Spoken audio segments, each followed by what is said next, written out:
Sa isang pamilyang handaan para sa kaarawan ni Lola Gloria na ginanap sa apartment ng aking kapatid na si Miguel, lumapit sa akin ang kanyang 14 na taong gulang na anak na si Timo na may hawak na buong baso ng cola at ibinuhos ito ng direkta sa aking kandungan. Sabi ni Lola, "Wala kang lugar dito," sigaw niya habang nakatitig sa aking mga mata. Nagtawanan ang lahat sa hapag. Pinunasan ko ang aking palda gamit ang mga napkin, pilit na ngumiti at nanahimik. Sa gabing iyon, binawi ko ang aking garantiya sa kanilang credit line sa bangko. Kinabukasan, kinuha ng tow truck ang sasakyan ni Miguel. At eksaktong 8:00 ng umaga, may malakas na katok sa aking pinto. Ang mga kaarawan ni Lola Gloria ay matagal nang naging isang palabas na pinangungunahan ng kanyang paboritong apo na si Timo, na nakakakuha ng mas maraming atensyon kaysa sa mismong celebrant at sa mga biniling cake mula sa supermarket. Karaniwan, dumadating ako, nagbibigay ng regalo, nakikipagkwentuhan ng kaunti at umaalis sa unang pagkakataon. Ngunit sa pagkakataong ito, may nagpaalarma sa akin sa tawag ng imbitasyon. "Maria, pakiusap, pumunta ka," sabi ni nanay sa matamis na boses. Tinatanong ni Timo kung darating ka. Iyon lang ay sapat na para sa sino mang matino na magpanggap na may sakit. Interesado lang si Timo sa akin kapag may plano siyang manghingi ng pabor. Noong nakaraan, humingi siya ng gaming chair para sa computer at binigyan ako ng mga papuri sa aking kakayahan sa pagluluto. Pagkatapos ng 2 linggo, narinig kong sinasabi niya sa mga kaibigan sa bakuran na sinubukan kong maging ina ngunit nabigo ako. Iyon ang eksaktong salita niya. Nalaman ko ito mula sa anak ng aking pinsan. Nang magreklamo ako kay Miguel, binalewala niya ito. "Transisyon na edad, sinusubok ang hangganan," sabi niya. Kaya hindi ako umaasa ng mabuti, ngunit pumunta pa rin ako sa kabila ng lahat dahil patuloy akong dumadating. Sa 3 silid na apartment ni Miguel sa Marikina, maingay ang kapaligiran. May mga balloon, 2 biniling cake na may cream roses at kalahating dosenang regalo na nakalatag na. Si Timo ay nagkukwento sa isang batang babae na ipinangako raw ni Lola na bibilhan siya ng kotse sa kanyang 16 na kaarawan. Si nanay ay tumatawa ng malakas na para bang narinig niya ang pinakamahusay na biro. Walang napansin ang pagdating ko. Kailangan kong umubo ng malakas at kumaway bago nila ako itinuro sa bakanteng upuan. Ang aking regalo, isang kwintas na amber na pinili ko ng 1 oras, ay nanatiling nasa kahon buong gabi na hindi nabubuksan. Si nanay ay abala sa pagkukwento sa lahat tungkol sa kung paano iginigiit ng guro ni Timo na ilipat siya sa espesyal na klase para sa mga mahuhusay. Hindi lang matalino, halos henyo raw. Walang nagtatanong tungkol sa aking tindahan. Walang nabanggit tungkol sa charity fair na inorganisa ko 2 linggo na ang nakalipas. Ako ay parang walang laman na espasyo na maaari nilang ituro upang ipaalala sa sarili ang kanilang pagiging superior. Inupuan ako sa gitna ng 2 hindi ko kilala. Ang isa ay may hawak na lata ng San Miguel sa bawat kamay. Ang isa naman ay kinuha ang aking tinidor nang walang pahintulot ng mahulog ang kanya. Hindi ako nagreklamo.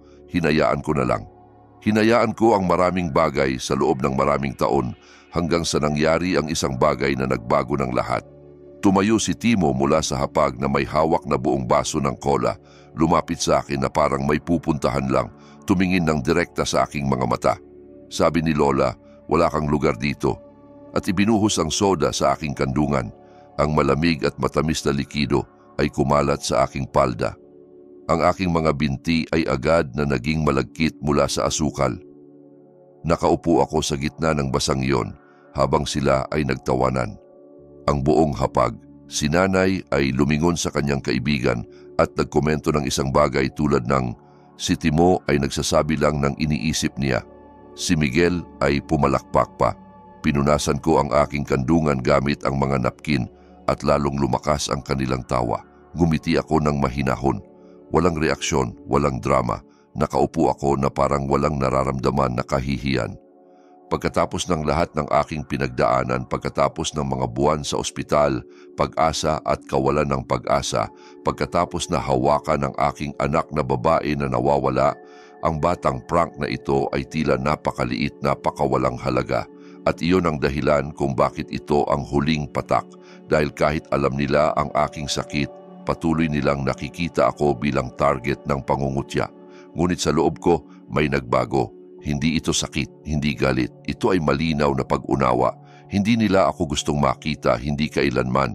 At ngayon, ipinahayag nila ito ng walang alinlangan na kahit ako ay napilitang itigil ang pagpapanggap na okay ang lahat. Naghintay ako ng 5 minutong pa, nagpaalam na parang walang nangyari, sumakay sa kotse, umuwi at binuksan ang laptop. Mahigit 1 taon na ang nakalipas, hinikayat ako ni Miguel na maging guarantor sa kanyang credit line para sa kanyang negosyo. Humingi siya, pinindot ang awa. Nag-aalala si nanay, ang negosyo ay nagsisimula pa lang. Noon, hindi pa ako nakakabawi mula sa pagkawala ng aking anak. 6 na buwan pa lang mula sa libing at ako ay nabubuhay sa isang uri ng ulap, mekanikal na sumasang-ayon sa lahat upang mapag-isa ako sa aking kalungkutan. Nagpirma ako ng mga dokumento ng hindi binabasa basta lang matigil sila. May kapangyarihan ako na hindi ko kailanman ginamit hanggang sa gabing iyon binawi ko ang garantiya, nagsulat ng pahayag sa bangko upang tanggalin ako sa credit line. Automatikong na-freeze ang mga account. Nalaman ito ni Miguel kinabukasan nang tawagan siya mula sa BPI at 7:15 may tow truck sa ilalim ng kanilang bintana. Kinukuha ang Camry na binili 3 buwan na ang nakalipas sa lease sa ilalim ng aking garantiya rin. Eksaktong 8:00 ng umaga may katok sa pinto. Binuksan ko ito at naroon si Miguel na may peke na pag-aalala na hinaluan ng totoong panik na nakikita ko sa bawat pagkakamali niya sa buhay na adulto. Ngayon, wala si nanay sa tabi niya na handang ayusin gamit ang pera o ako na handang magpanggap na maayos ang lahat. Mukha siyang durog, hindi man lang nagbati agad. Dapat mong ayusin ito kaagad. Walang magandang umaga, walang salitang tungkol sa kola kagabi. Walang pahiwatig tungkol sa pagtawa ng buong hapag sa akin na parang isang clown. Ibinigay niya sa akin ang isang tumpok ng papel. Na-freeze ang line, sabi sa bangko, tumanggi ang guarantor. Kung hindi ako makahanap ng kapalit, lahat ay mawawala. Hindi ko kayang bayaran ng rent sa stall sa SM Mega Mall. Ang credit cards ay nasa limit. Walang pambayad sa sweldo ng mga seller. Ang medical insurance ni nanay ay matatapos na. Si Timo ay may bayad sa soccer club sa susunod na linggo. Sumandal ako sa pintuan, nanahimik ako, nagbago ang kanyang boses. Ginawa mo ba ito dahil sa tangang biro? Iyon na, hindi ang mga pangungutya tungkol sa aking anak. Hindi ang pang-iinsulto, tangang biro. Isinara ko ang pinto sa harap ng kanyang mukha. Pagkatapos ng 5 minutong, ang telepono ay sunod-sunod na tumunog mula sa mga mensahe. Una siya, pagkatapos si Olivia, pagkatapos si nanay. Bawat isa ay sumubok ng iba't ibang paraan. Sisi, pagtataka, banta. Nagpadala si Timo ng video mula sa Facebook, isang vlogger na nagpapanggap na umiiyak. Walang komento, simpleng video. Sa gabi, may bagong sorpresa. Nagtagal ako sa tindahan hanggang gabi. Lumabas ako sa parking sa residential area. Mga susi sa isang kamay, supot ng grocery sa isa pa. Ang kotse ay pinintahan, may gas-gas sa parehong gilid hanggang sa metal. Ang side mirror ay nakahiga sa tabi. Ang likurang salamin ay puno ng bitak na binasag ng mabigat na bagay.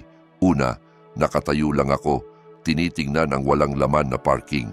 Walang tao, tanging katahimikan at kakaibang pakiramdam na parang ang hangin mismo ay naghihintay ng aking reaksyon.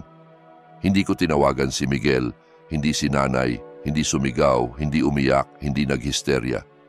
Bumalik ako sa tindahan, binuksan ang recording mula sa kamera at pinabalik. Naroon sila. Si Timo kasama ang kaibigan, nakasuot ng hood, tumatawa ng malakas. Ang isa ay nagre-record sa telepono. Lumapit si Timo sa kotse, nag-spray ng pula na loser, nag-pose na parang rapper sa video, pagkatapos ay binato ang flower pot mula sa steps ng tindahan. Hindi ako kumurap.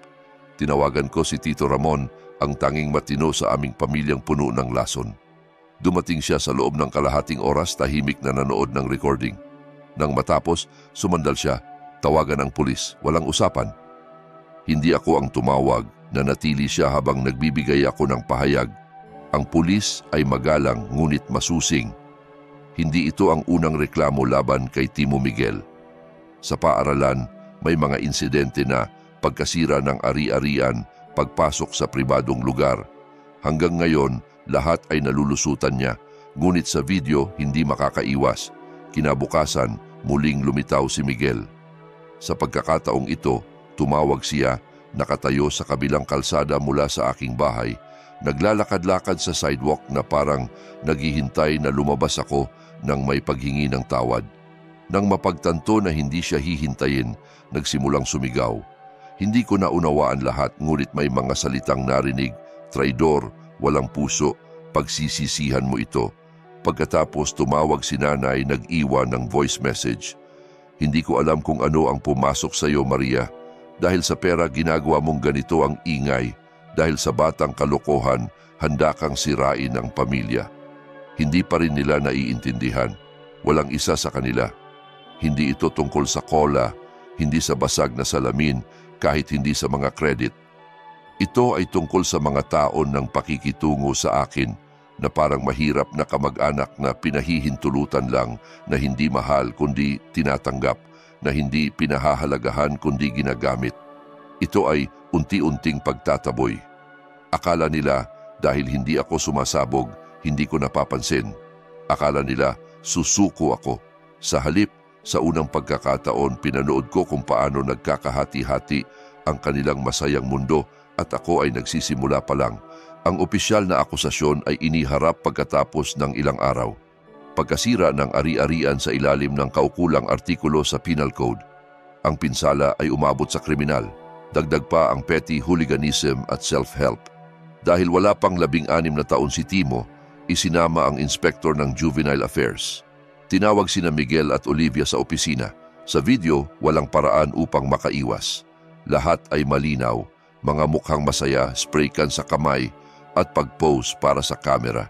Hindi ako nagdiwang, hindi naramdaman na panalo ako, simpleng binuksan ang tindahan tulad ng dati, winalis ang nahulog na plaster mula sa steps at bumalik sa trabaho. Ngunit ang telepono ay nagsimulang tumunog ng walang tigil. Ang mga customer ay nagkukuwento na si Miguel ay lumilibot sa mga kakilala na may kwento na lahat ay peke ko, na edited ang recording. Sa isa sa aking supplier, dumating si nanay at nagbabala na ang aking nerbiyos ay nagwawala muli tulad pagkatapos ng trahedya. Hindi ako nag-react. Sa halip, umupo ako at sistematikong gumawa ng listahan ng lahat ng ugnayan namin. Lahat ng bagay na sa katangahan ko ay inilagay sa aking pangalan. Ang credit line ay na-freeze na. Susunod, ang sublease contract para sa stall ng asawa sa Robinson's Galleria. Ako rin ang guarantor doon. Pagkatapos ang payment processing para sa kanyang online shop sa Lazada. Ang POS tindahan, lahat ay nakadepende sa akin, aking pagkakamali. Nagbigay ako ng masyadong marami, nagtitiwala ng masyadong madali. Ngayon, binabawi ko lahat.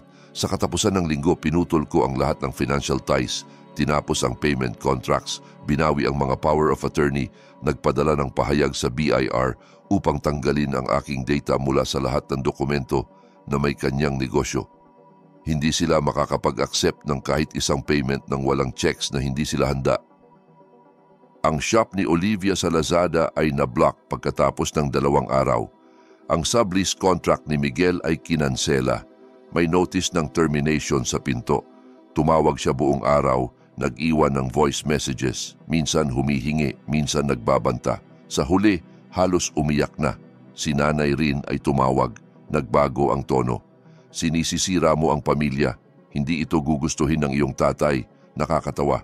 Si tatay ang tanging nakakita sa akin bilang tao, hindi bilang backup plan. At doon ako nagising. Akala nila ang kanilang itinayo ay kanila. Kumilos sila na parang swerte ko na makasama sila. Ngunit ang katotohanan ay lahat ay nakadepende sa akin.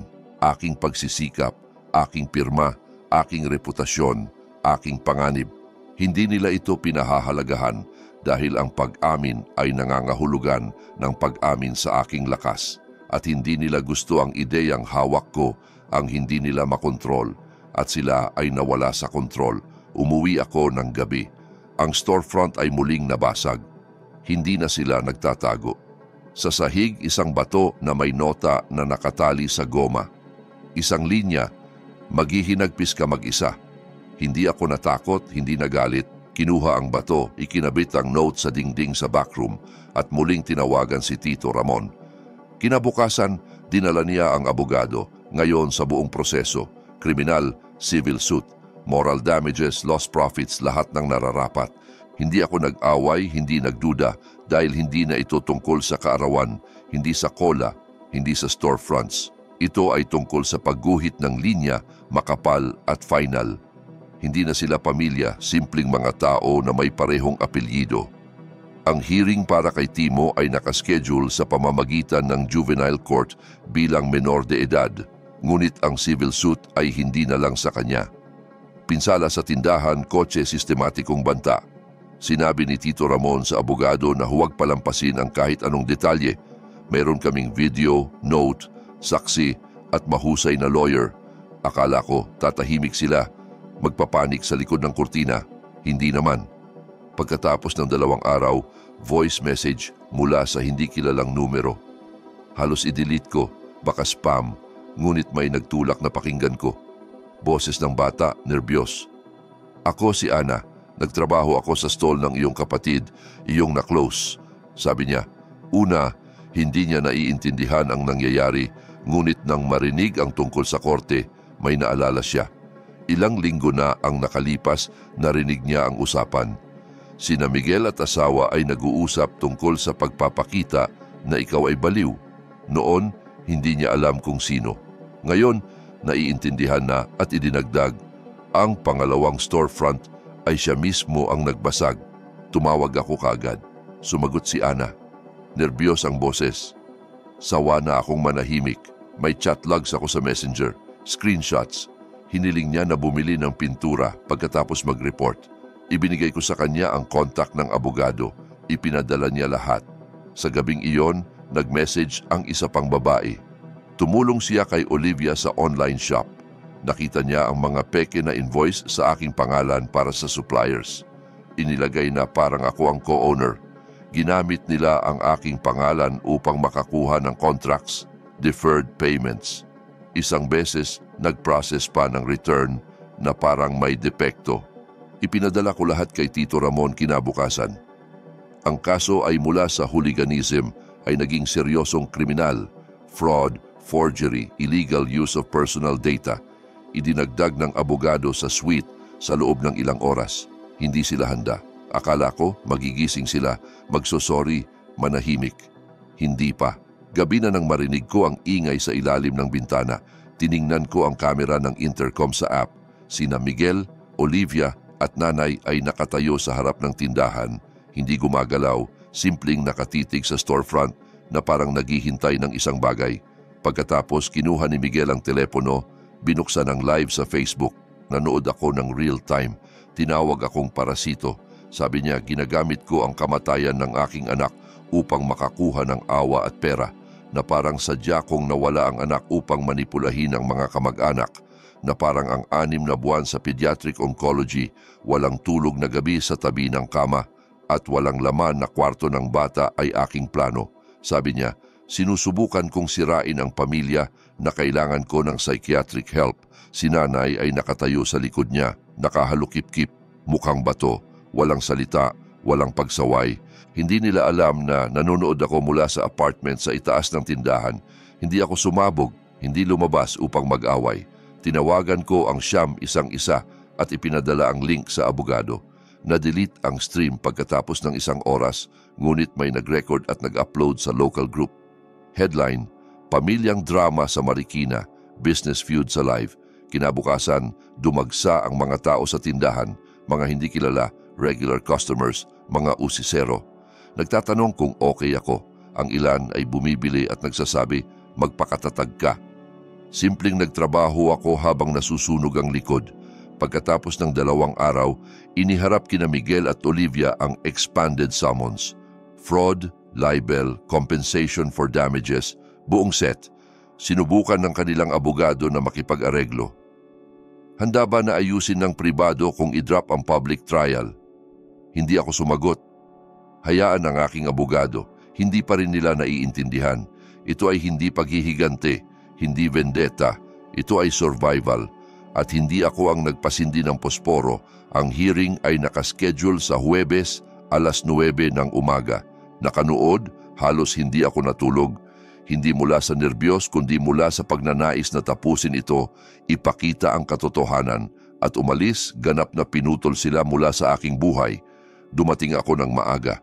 Si Tito Ramon ay naghihintay na sa entrance ng Regional Trial Court sa Manila. Umiinom ng kape mula sa paper cup na parang para sa maliit na household dispute. Mag-focus, sabi niya lang. Ibinigay ang kopya ng mga dokumento na isinumite ng abogado kagabi. Ang final version ng suit na may lahat ng attachments, 7 volumes ng ebidensya. Pumasok si Miguel sa courtroom na may gusot na tie, nakayuko na may pulang guhit sa ilalim ng mata. Si Olivia ay sumunod, nagbubulong sa sarili, nakadikit sa telepono, malinaw na sinusubukang mag-distract. Umupo sila 2 row sa harap namin, hindi lumingon. Wala si nanay. Nalaman ko mamaya, sinabi sa mga kapitbahay na hindi kaya ng kanyang kalusugan, nerbiyos. Ngunit sa parehong umaga, may nagpicture sa kanya sa cafe, nakaupo sa veranda, tumatawa kasama ang mga kaibigan sa tasa ng kape. Ang judge, isang babae na mga 50 taong gulang na may puting hibla sa noo, ay nag-lead ng proseso ng maayos, walang ekstra na emosyon. Ang aming abogado ay sistematikong naglatag ng ebidensya. Video ni Timo, recording ng stream ni Miguel, mga peke na invoice na may aking pirma na ginawa ni Olivia.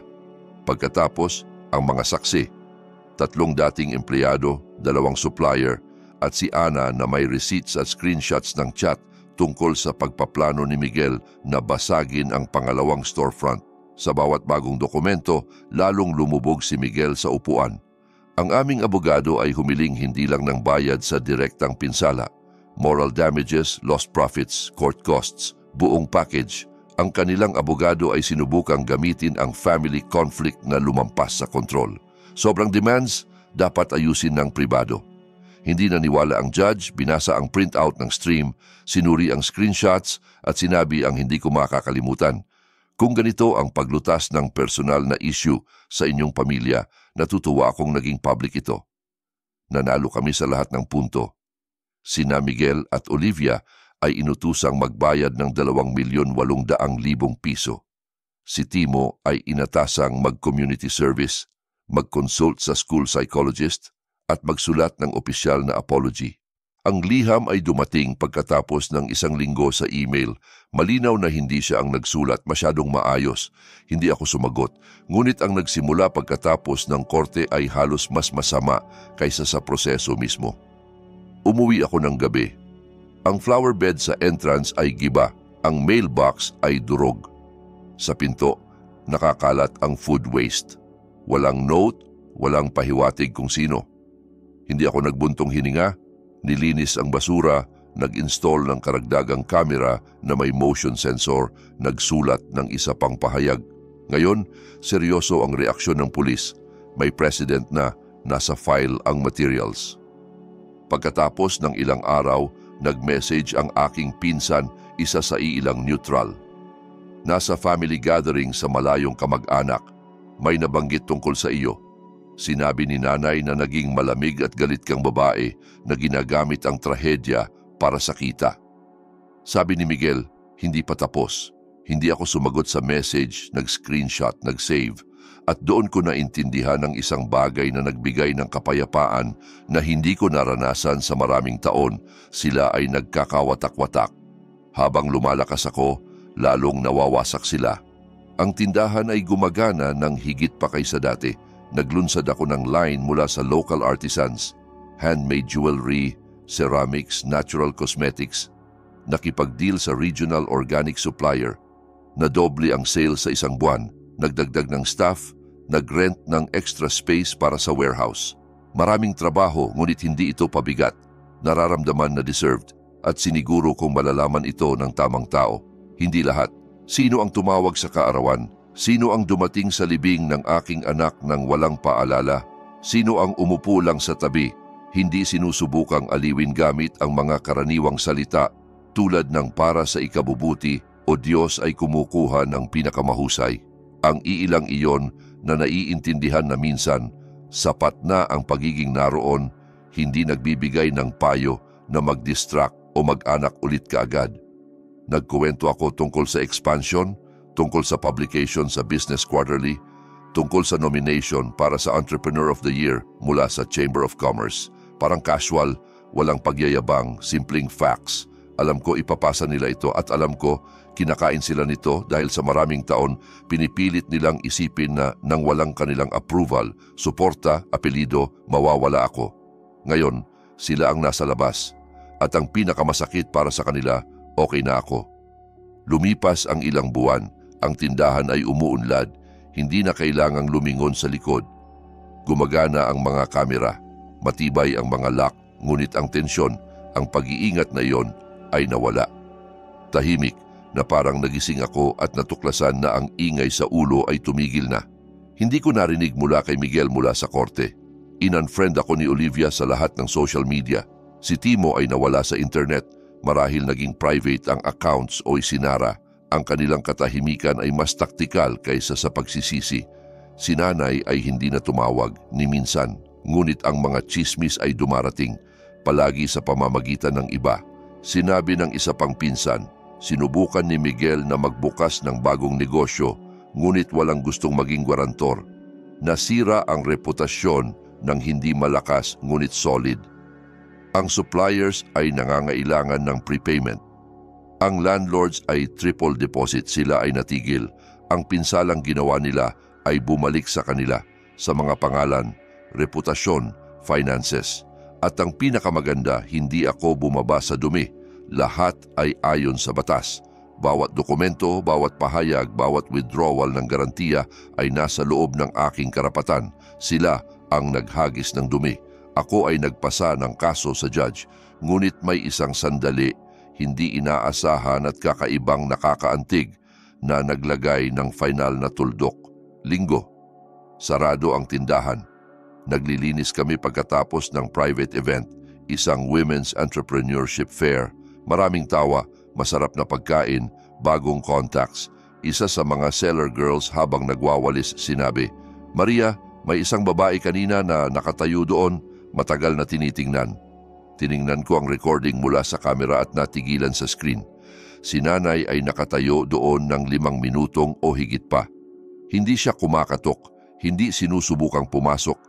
Simpleng tinitingnan sa salamin na may mukha ng taong dumating sa abo ng sariling tahanan at natuklasan ang isang namumulaklak na hardin. Marahil, inaasahan niyang makita ang boarded windows at bankruptcy signs o ako, durog, natutulak sa sulok, humihingi ng tawad. Sa halip, ang kanyang tingin ay dumaan sa mga tao na nagtatapos ng paglilinis pagkatapos ng malaking event, sa punong shelves na may bagong collections, sa aking staff na tumatawa sa biro ng isa, sa maayos na mekanismo ng matagumpay na negosyo kung saan bawat detalye ay nasa lugar. Umalis siya nang hindi tumatawid sa threshold at hindi ako tumakbo sa likod niya. Hindi kinuha ang telepono upang tawagan siya. Simpleng nagpatuloy ako sa pagpupunas ng glass shelves at pag-check ng sales para sa araw dahil sa oras na iyon, ang kanyang paglitaw ay walang halaga kaysa sa anino ng isang dumadaang tao sa gabi na kalye. Kakaiba, wala akong galit sa kanila sa pamilyang ito na may aking apelyido. Hindi ko na-miss ang linggong tanghalian kung saan bawat kutsara ng sabaw ay may halong pagkondena, ang mga pista kung saan ako ay extra sa kanilang palabas, ang mga usapan kung saan ang aking opinyon ay walang timbang. Hindi ko na-miss ang ina na handang ipagtanggol ang kahit sino, ang pusa ng kapitbahay, ang apo ng pinsan, ang random na kasama sa tren, ngunit hindi ang kanyang anak na nawala ang bata at nangangailangan ng simpleng init ng tao.